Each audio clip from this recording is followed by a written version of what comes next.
عمران کو بنی گالا ڈیل کی پیشکش کس نے کی؟ کیا گنڈاپور بانی کو خیبر پختونخوا منتقل کرنا چاہتے تھے؟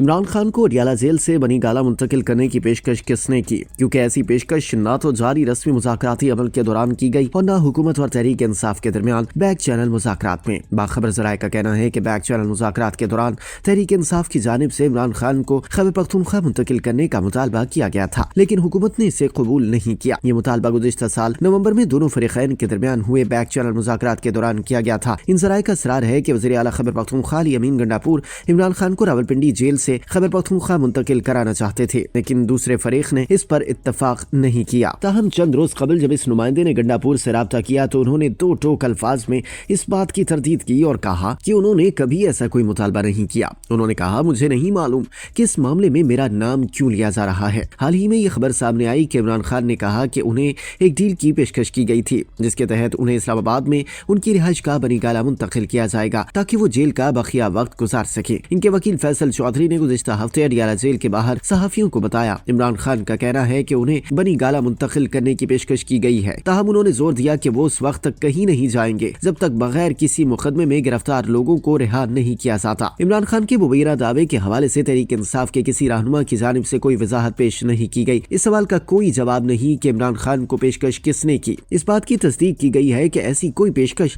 حکومت اور پی ٹی آئی کے درمیان جاری رسمی مذاکرات کے دوران کی گئی اور نہ بیک چینل مذاکرات کے دوران۔ انگریزی روزنامہ ڈان نے چند روز قبل خبر شائع کی تھی کہ تحریک انصاف کے چیئرمین بیرسٹر گوہر نے بیک چینل رابطوں کی تصدیق کی، لیکن ساتھ ہی حکام کی جانب سے پی ٹی آئی کے بانی کو اڈیالہ سے بنی گالا منتقل کرنے کی پیشکش کے دعووں کو مسترد کر دیا۔ انہوں نے کہا کہ پی ٹی آئی کے بانی اپنی قید کو غیر قانونی سمجھتے ہیں، لہٰذا ایسی پیشکش پر غور کا سوال ہی پیدا نہیں ہوتا۔ عمران خان کو اڈیالہ سے ان کے بنی گالا گھر منتقل کرنے کے بارے میں حال ہی میں حکومتی مذاکراتی ٹیم کے ایک اہم رکن نے ڈی نیوز کے ساتھ بات چیت میں کہا تھا کہ اگر عمران خان 2029 تک موجودہ نظام کے تسلسل کو قبول کرتے ہیں اور اپنی سیاست کو آگے نہیں بڑھاتے، اشتعال انگیزی، تشدد اور فوج پر تنقید اور معیشت کو نقصان پہنچانے کے اقدامات سے گریز کرتے ہیں تو پی ٹی آئی کو ممکنہ پیشکش کی جا سکتی ہے۔ تاہم سینیٹر عرفان صدیقی کا موقف تھا کہ حکومتی مذاکراتی ٹیم نے ایسے کسی آپشن پر بات نہیں کی۔